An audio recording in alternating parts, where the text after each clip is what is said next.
जी अस्सलाम वालेकुम, क्या हाल है सब लोग? खैरियत से? सुप्रीम कोर्ट ऑफ पाकिस्तान के फुल कोर्ट इजलास का एलामिया जारी हो गया। उस एलामिया की बैकग्राउंड क्या है, जो कमीशन बन रहा है वो किस टाइप का होगा, TORs कब बनेंगे, प्राइम मिनिस्टर का क्या किरदार होगा, प्राइम मिनिस्टर के साथ चीफ जस्टिस ऑफ पाकिस्तान की मुलाकात कैसे हुई। चीफ जस्टिस ऑफ पाकिस्तान ने डिक्लेयर किया कि 6 जजेस जो उनको मैंने अपने घर बुलाया, घर कब बुलाया गया, कैसे बुलाया गया और वहाँ क्या गुफ्तगू हुई, ये हम आपको आज के व्लॉग में बताएंगे। और शौकत अजीज़ सिद्दीकी साहब ने कल हमारे ही शो में ये डिक्लेयर किया कि जब उनके ऊपर बुरा वक्त था तो उनकी साहबजादी को इस्लामाबाद से अगवा करने की कोशिश की गई थी और उनके 2 साहबजादे जो है उनके ऊपर बाकायदा अटैक हुआ था, उनकी जान लेने की कोशिश की गई थी। बड़ी दुखी कहानी है और जो पूरी तफसील के साथ हम आपको इसी व्लॉग में बताएंगे। आपको याद होगा कि 25 मार्च को इस्लामाबाद हाई कोर्ट के 6 जजेस ने सुप्रीम कोर्ट ऑफ पाकिस्तान को एक ख़त लिखा था और उस ख़त में बाकायदा पुराने खतूत की नकूल भी शामिल थी और उसमें बताया गया था कि किस तरह इंतज़ामिया की तरफ से, हुकूमत की तरफ से और एजेंसियों की तरफ से उनके ऊपर प्रेशर डाला जाता है। और कुछ उसके अंदर एविडेंस या कुछ मिसालें भी पेश की गई थी, जिसमें जस्टिस मोहसिन अख्तर कियानी साहब के जो एक बरादर निस्बती थे उनको अगवा कर लिया गया था, उनको तशद्दुद का निशाना बनाया गया था, उनकी वीडियो बनाई गई थी, उसका हवाला था। फिर जस्टिस तारक महमूद जहांगीरी साहब के घर के अंदर कैमरे निकले थे, उनके बेडरूम में कैमरे निकले थे और उसमें किस किस्म की फुटेजेस जो थी वो रिकॉर्ड हुई थी, वो भी था। फिर एक डिस्ट्रिक्ट एंड सेशन जज जो थे उनके बारे में था कि उन्होंने जब शिकायत की और आमर फारूक साहब को बताया गया तो उसके बाद उनको OSD बना दिया गया, फिर उनको पंजाब वापस भेज दिया गया, अब वो बहावलपुर के अंदर हैं। तो इस टाइप के बहुत सारे वाक़यात उन खतूत के अंदर लिखे गए थे, जो ज़ाहिर एक बड़ा कोहराम है। मेरे नहीं ख्याल कि दुनिया की तारीख में कभी इतनी ज़्यादा तादाद में जजेस ने इस तरह इकट्ठा एक ख़त लिखा हो और उसके बाद उसके ऊपर ज़ाहिर एक कोहराम भी बरपा हुआ हो। तो ये पाकिस्तान की हिस्ट्री का सबसे बड़ा वाक़या है और दुनिया की जो जुडिशल हिस्ट्री है उसका भी एक बहुत बड़ा वाक़या है, जिसे ज़ाहिर है किसी तरह भी इग्नोर नहीं किया जा सकता। तो उसके बाद 2 इजलास हुए, सुप्रीम कोर्ट ऑफ पाकिस्तान के फुल कोर्ट इजलास थे। जो पहला इजलास था उसमें यह फैसला किया गया, तमाम जजेस ने बल्कि चीफ जस्टिस ऑफ पाकिस्तान से कहा और उसके बाद जो सीनियर मोस्ट जज हैं मंसूर अली शाह साहब, उन दोनों को ये इख्तियार दिया कि आप फौरी तौर पे वज़ीर-ए-आज़म से रब्ता करें, उनके साथ मीटिंग करें और फिर कुछ दरमियान का एक रास्ता निकाला जाए जिसमें प्रॉपर अदलिया की जो इज़्ज़त है उसको बहाल किया जा सके। फिर ज़ाहिर है अटॉर्नी जनरल ऑफ पाकिस्तान को बुलाया गया, फिर वज़ीर कानून को कहा गया कि हम प्राइम मिनिस्टर से मुलाकात करना चाहते हैं और इसके बाद फिर प्राइम मिनिस्टर के साथ कल 2 बजे मुलाकात हुई। फिर ज़ाहिर है दोबारा इजलास हुआ प्राइम मिनिस्टर के साथ मीटिंग के बाद और उस इजलास में चीफ जस्टिस ऑफ पाकिस्तान और मंसूर अली शाह साहब, जस्टिस मंसूर अली शाह साहब ने अपने साथी जजेस को बताया कि प्राइम मिनिस्टर के साथ उनकी जो मुलाकात थी उसके अंदर क्या क्या चीज़ें डिस्कस हुई। और फिर साथ ही उसके बाद एलामिया जारी कर दिया गया। एलामिया में जो नुक्ते हैं उसमें एक नुक्ता तो ये है कि इस किस्म की किसी इंटरफेरेंस को कभी भी बर्दाश्त नहीं किया जाएगा।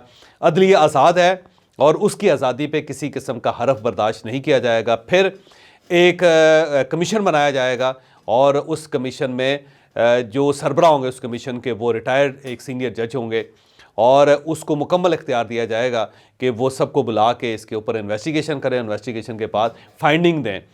फिर ये भी उसके अंदर डिक्लेयर किया गया कि प्राइम मिनिस्टर साहब बाकायदा उस कमीशन के लिए कैबिनेट से अप्रूवल लेंगे और अगला जो कैबिनेट का इजलास होगा उसके अंदर ये एजेंडे में रखा जाएगा इशू और फौरी तौर पर उसकी अप्रूवल लेंगे। फिर इसी एलामिया में डिक्लेयर किया चीफ जस्टिस ऑफ पाकिस्तान ने कि जब ये इशू आया था तो 26 मार्च को मैंने उन 6 जजेस को अपने घर बुलाया।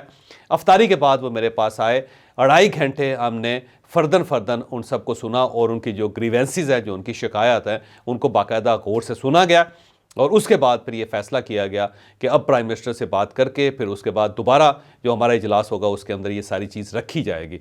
तो ये सारी चीज़ें अब सामने आई हैं। तो प्राइम मिनिस्टर एग्री कर गए हैं एक कमीशन बनाने में। कमीशन ज़ाहिर एक रिटायर्ड जज की सरबराही में होगा और वो मुकम्मल तौर पर एम्पावर होगा। जो TORs बन रहे हैं उन TORs के मुताबिक उस कमीशन को ये इख्तियार दिया जाएगा कि वो सीक्रेट एजेंसीज़ के हेड को या जिन लोगों के नाम दिए गए उन सबको बुला के भी पूछेंगे और फिर उस TORs में ये भी होगा कि इन 6 के 6 जजेस को बुलाया जाएगा और उनसे पूछा जाएगा कि उनके साथ क्या क्या हुआ और अगर उनके पास कोई एविडेंस है तो वो उनसे ले लिया जाएगा और अगर एविडेंस नहीं है तो उनकी गवाही को ही सब कुछ समझा जाएगा और उसके बाद फिर जो दूसरे इदारे हैं उन सबको कॉल किया जाएगा और उनमें से लोगों को बुला के उनमें से पूछा जाएगा।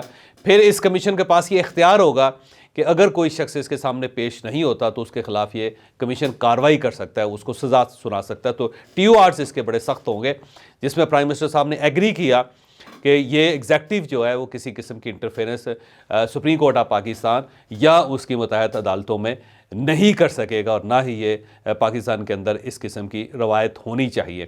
तो एक बड़ा क्लियर किस्म का, ट्रांसपेरेंट किस्म का जो सोल्यूशन है वो निकाला गया।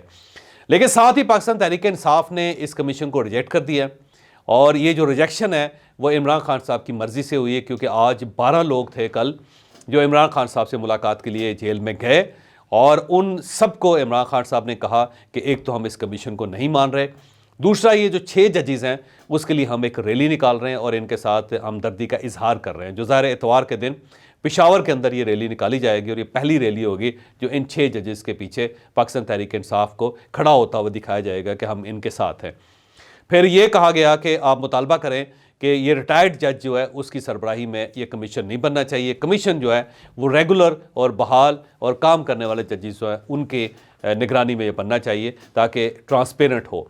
तो ये भी पाकिस्तान तहरीक इंसाफ की तरफ से मुतालबा किया गया। अब इसके अंदर 2 चीज़ें हैं जो बड़ी अलार्मिंग है। पहली बात तो ये है कि जब पाकिस्तान तहरीक इंसाफ ने इस कमीशन को रिजेक्ट कर दिया है तो फिर ज़ाहिर ये मामला कंट्रोवर्शियल हो जाएगा। अब आप खुद अंदाज़ा लगाएं कि एक कमीशन बना, और वो commission supreme court of Pakistan की नेक नीति से बना, और प्राइम मिनिस्टर ने सुप्रीम कोर्ट ऑफ पाकिस्तान के साथ इत्तफाक किया, और उसके बाद कैबिनेट की मंजूरी से ये कमीशन बन गया। लेकिन जब पाकिस्तान तहरीक इंसाफ ने उसको रिजेक्ट कर दिया और उससे एहतजाज करना शुरू कर दिया सड़कों के ऊपर, और साथ ही वो अगर पटिशन ले जाते हैं सुप्रीम कोर्ट ऑफ पाकिस्तान में, तो ये कमीशन फिर काम नहीं कर सके।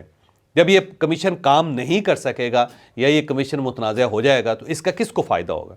इसका ज़ाहिर है फिर जो रियासी अदारे हैं उनको फ़ायदा होगा, हुकूमत को फ़ायदा होगा, और इसका नुकसान जो इन 6 जजेस को होगा कि जिन्होंने इतना बोल्ड स्टेप लिया, लेकिन पाकिस्तान तहरीक इंसाफ की वजह से इनकी जो ग्रीवेंसेस हैं वो हवा में उड़ गए और उसके ऊपर कोई तहकीकात किसी किस्म की नहीं हो सकी। तो इसमें ज़ाहिर इन 6 जजेस को नुकसान होगा, और पाकिस्तान तहरीक इंसाफ को भी इसमें कोई ख़ास फ़ायदा नहीं होगा। पाकिस्तान तहरीक इंसाफ भी बल्कि सारे मामले में लूज़र साबित हो गए। इसके साथ साथ एक और इशू है जो मैं आपके सामने रखते जाता हूँ कि अब देखिए ये 6 जजेस हैं और हाई कोर्ट के जजेस हैं, और इनकी अदालतों में इमरान खान साहब और पाकिस्तान तहरीक इंसाफ के केसेस चल रहे हैं, और फ्यूचर में भी पाकिस्तान तहरीक इंसाफ के केसेस इनकी अदालतों में आएंगे। जब पाकिस्तान तहरीक इंसाफ इन 6 जजों के साथ अपने आप को अलाइन कर लेगी और इनकी हमायत के अंदर वो एक तहरीक चला रही होगी, रैली निकाल रही होगी, तो कल को जब ये केसेस पाकिस्तान तहरीक इंसाफ के इन 6 जजों के पास जाएंगे तो क्या उनके पास ये इख्तियार रहेगा या वो मॉरली उनके पास ये अथॉरिटी रहेगी कि वो पाकिस्तान तहरीक इंसाफ के केसेस सुन सकें? तो इमरान खान साहब और पाकिस्तान तहरीक इंसाफ की हमाकत मुलाहिजा कीजिए कि अगर ये 6 जजेस इनके दिल में अगर हमदर्दी थी भी पाकिस्तान तहरीक इंसाफ के लिए, और वो ये महसूस करते थे कि हमें इंसाफ नहीं देने दिया जा रहा इस पार्टी को, तो इमरान खान साहब ने इन 6 जजेस की हमायत करके इनके हक़ में रैली निकाल के, और रैली भी उस इशू पे निकाल के जिसके ऊपर हुकूमत भी काम कर रही है और चीफ जस्टिस ऑफ पाकिस्तान भी कर रहा है। यानी या तो चीफ जस्टिस ऑफ पाकिस्तान इसके ऊपर नोटिस ना ले रहे होते, या supreme court of Pakistan notice ना ले रही होती, या गवर्नमेंट उसके अंदर कमीशन बनाने के लिए रजामंद ना होती, तो फिर तो ठीक था, फिर रैली आप करते, उसका फ़ायदा था। तो एक ऐसा इशू जिसके ऊपर सारे लोग एम्पावर हैं, सारे लोग उसके बारे में सीरियस हैं, उसके ऊपर जब आपने 6 जजेस के साथ हमायत करके सड़कों के ऊपर आप खड़े हो गए, तो वो जजेस फिर कल आपके केस कैसे सुन सकेंगे? और अगर उनके पास केस आएंगे और मुखालिफ फरीक या हुकूमत उसके ऊपर ऑब्जेक्ट करेगी कि जनाब आप तो वही जज हैं जिसको पाकिस्तान तहरीक इंसाफ की हमायत हासिल है, और पाकिस्तान तहरीक इंसाफ आपकी हमायत में बाहर नारे लगा रही है, तो आप ये केस कैसे सुन सकते हैं? तो फिर उसके बाद इमरान खान साहब के केस कौन सुनेगा? तो इमरान खान साहब खुद अपने पैर के ऊपर ठीक ठाक किस्म की कुल्हाड़ी मार रहे हैं, और उनकी पूरी कोशिश है, और उनके वकला की भी कोशिश है, और उनके मशीरों की भी कोशिश है कि इमरान खान साहब का कोई केस इस्लामाबाद हाई कोर्ट में लग ना सके। अब अगर हाई कोर्ट में लग भी रहे हैं और जजेस खुद अगर उस फाइल को नहीं लेते कि जी हम मुतनाज़े हो चुके हैं, हमारे बारे में ये इंप्रेशन आ रहा है कि हम इमरान खान को सपोर्ट कर रहे हैं या इमरान खान साहब के साथ अलाइंड है, तो फिर उसके बाद इमरान खान साहब का इंसाफ कहाँ जाएगा? तो वो तो फंस गए। जो शेर अफजल मरवा साहब कहते हैं, बढ़ गया, क्योंकि इंतहाई वाहियात किस्म का लफ्ज़ है। वैसे तो मैं माफ़ी चाहता हूँ कि ये पता नहीं किस किस्म की सियासत इस मुल्क के अंदर हो रही है। तो ये सारे मामले में फिर इमरान खान साहब के केसेस के साथ वही होगा जो शेर अफजल मरवा साहब ने कह दिया था, क्योंकि फिर तो आप इस्लामाबाद हाई कोर्ट से कम अज़ कम रिलीफ नहीं ले सकते। ना जजेस आपके केस सुनेंगे, और अगर जजेस केस सुनेंगे तो ऑब्जेक्शन आएगा, और अगर वो आपकी हमायत में फ़ैसला करेंगे तो उस फैसले को मुतनाज़ समझा जाएगा। ये समझा जाएगा कि आपने फेवर किया, क्योंकि बाहर तो पार्टी आपके हक़ में नारे लगा रही। तो इमरान खान साहब ने खुद वो जो उनकी अगर कोई इंसाफ मिलना था इनको, या इनको कोई सपोर्ट मिलनी थी, तो उसका रास्ता बंद कर दिया। दूसरा, अगर एक कमीशन बन रहा है, अगर वो कमीशन काम नहीं करता तो फिर आपको एतराज़ करना चाहिए। तो आपने कमीशन बनने से पहले ही, TOR बनने से पहले ही उसको रिजेक्ट करके आपने इस सारे मामले को खूब खाते में डाल दिया। ये बिल्कुल ऐसे ही है जैसे वो ऑडियो लीक्स हुई थी और उस पर पाकिस्तान तहरीक इंसाफ खुद सुप्रीम कोर्ट ऑफ पाकिस्तान चली गई, और जो कमीशन बना था उसकी कार्रवाई आपने रुकवा दी। जब रुकवा दी तो उस वक्त भी एक सुनहरी मौका था सुप्रीम कोर्ट ऑफ पाकिस्तान के पास कि वो उन लोगों को बुलाती जिन्होंने ये ऑडियोज़ रिकॉर्ड की थी और ऑडियोज़ रिलीज़ की थी, तो ये सिलसिला बंद हो जाता। तो आपने खुद ही उस सारी कार्रवाई को रोक के उसके खिलाफ एक स्टे ऑर्डर जारी करवा के इस सारे मामले को ख़त्म कर दिया, और फिर उसके बाद जिन लोगों ने रिकॉर्डिंग की थी वो बड़े मज़े से अपने घरों में बैठे हुए हैं। उनमें से कई लोग प्रमोट हो गए, और उनमें से कई लोग ऐसे हैं जो रिटायर होकर एक रिटायर बड़ी मज़ेदार ज़िंदगी गुजार रहे हैं। तो फ़ायदा किसको और नुकसान किसको होगा? इसमें भी पाकिस्तान तहरीक इंसाफ को नुकसान होगा, क्योंकि पहला नुकसान तो ये होगा कि कमीशन बन ही नहीं सकेगा, और अगर कमीशन बन गया तो इनकी वजह से वो कार्रवाई नहीं कर सके, और अगर उसने कार्रवाई की तो रिपोर्ट आने से पहले ही वो मुतराज़ा हो जाएगी। तो फिर नुकसान किसको हुआ? इन 6 जजेस को हुआ और पाकिस्तान तहरीक इंसाफ को हुआ। और दूसरा नुकसान पाकिस्तान तहरीक इंसाफ को ये हुआ कि इन 6 या 7 जजेस ने अगर इनको कोई रिलीफ देना भी था तो इन्होंने उसका रास्ता बंद कर दिया। इन्होंने रास्ता बंद कर दिया कि अब आप हमें रिलीफ नहीं दे सकते, और इन्होंने 6 जजेस को मुतनाज़ा कर दिया। तो क्या हम इसको अक्लमंदी कह सकते हैं? तो पाकिस्तान तहरीक इंसाफ ने ये जो गेंदे फेंकनी शुरू की हैं, इसका इन्हें नुकसान हो रहा है। इनकी अपनी विकटें गिरना शुरू हो गई, जो मेरा ख्याल है बहुत बड़ा नुकसान है। अब हम आते हैं शौकत अजीज़ सिद्दीकी साहब के इंकशाफ की तरफ। शौकत अजीज़ सिद्दीकी साहब कल मेरे शो में थे, और उसमें शुएब शाहीन साहब ने बड़ा एतराज़ किया, और उन्होंने कहा कि देखें जी, जो इस मरतबा 6 जजेज़ हैं उनके साथ कितनी ज़्यादती हुई कि एक जज के बरादर निस्बती जो है उसको उठा लिया गया था, फिर एक जज के घर के अंदर कैमरे लग गए थे, फिर इनके अजीज़ों और रिश्तेदारों को तंग किया गया था। इस पर फौरी तौर पे शौकत अजीज़ सिद्दीकी साहब बोले, उन्होंने कहा कि जो कुछ मेरे साथ हुआ है आप उसका अंदाज़ा नहीं कर सकते, अगर मैं बताऊं तो आप लोगों की आंखों में आंसू आ जाएंगे। उसके बाद उन्होंने डिटेल बतानी शुरू की कि मेरे 2 बेटे हैं, उनके ऊपर बाकायदा अटैक्स हुए हैं और उनकी जान को ख़तरे में डाला गया। बल्कि उन्होंने बताया कि एक बेटा जो था उसको गाड़ी के ज़रिए हिट करने की कोशिश की गई है, दूसरे बेटे के दफ्तर में जाके उसके ऊपर हमला किया गया है। और साथ जो इंतहाई अफसोसनाक बात उन्होंने बताई, जिसके बाद हम सब सुन के सख्ते में चले गए, उन्होंने बताया कि जो मेरी साहबजादी है उसको अगवा करने की कोशिश की गई थी। वो बैरिया कॉलेज में यहाँ पे पढ़ती थी, और हमने थोड़ा सा करेदने की कोशिश की, लेकिन ज़ाहिर इशू इस टाइप का था कि उसको ज़्यादा कुरेदा नहीं जा सकता था। फिर साथ क्योंकि हसन रज़ा पाशा साहब बैठे हुए थे, उन्होंने उनको चुप करवा दिया कि आप ना बोलें। तो उस पर उनका खुद भी जज साहब का ये कहना था कि मैं इस पर मज़ीद बात नहीं करना चाहता। ज़ाहिर फिर उसके बाद सवाल बनता नहीं था।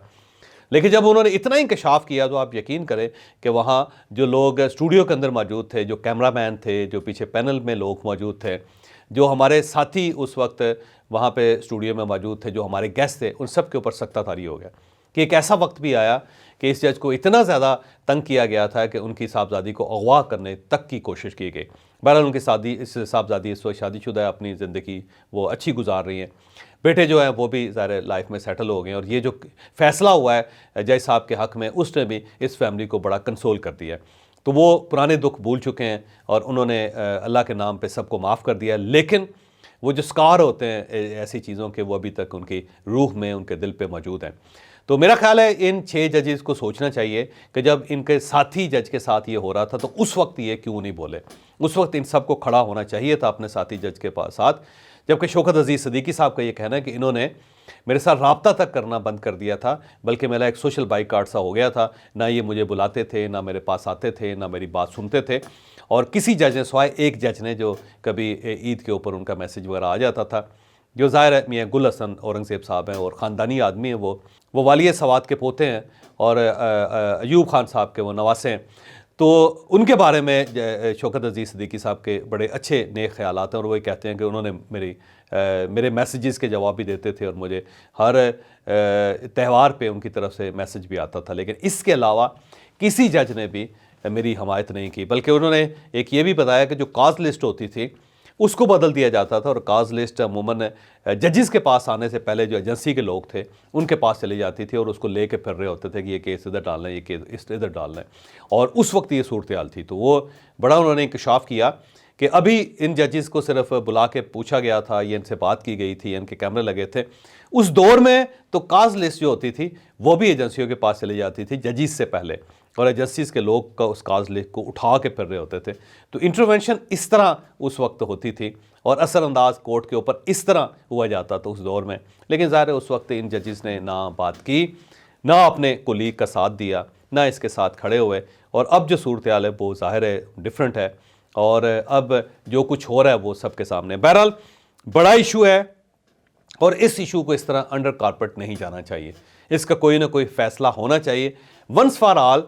मेरा ख्याल है जो माजी में हो गया है, लेकिन फ्यूचर में कोई ना कोई कोर्स ऑफ एक्शन जो है वो ज़रूर होना चाहिए ताकि पाकिस्तान की कम अज़ कम अदलिया जो है उसके बारे में ये कसम खाई जा सके कि ये बड़ी ट्रांसपेरेंट है, ये इंसाफ में मबनी फ़ैसले करती है और इसके ऊपर कोई शख्स असर अंदाज नहीं हो सकता।